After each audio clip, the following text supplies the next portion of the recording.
Alright, what's up everybody? This is Adam Richmond, athletic trainer and owner of Precision Performance Therapy, and I'm back here again with Jerry Perrette, and today we're going to go over the Ober's test, or the modified Ober's test, and what we're looking for and how to set it up.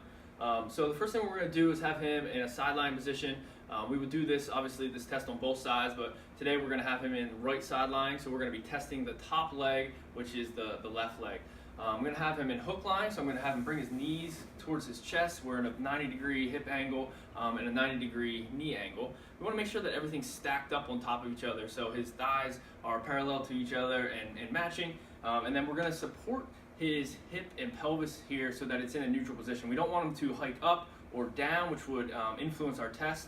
We want to try to make sure everything's stacked right on top of each other. The first thing that I'm looking for is, does the athlete have hip extension? So I'm going to bring his leg back and see if he can get parallel to his upper body, or have a straight line from his shoulder, hip, and knee.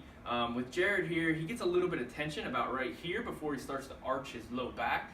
So I would say he had some limitations in hip extension.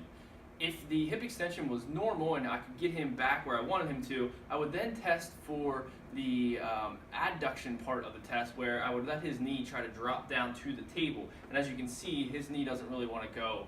So this would be a positive test for hip extension as well as adduction.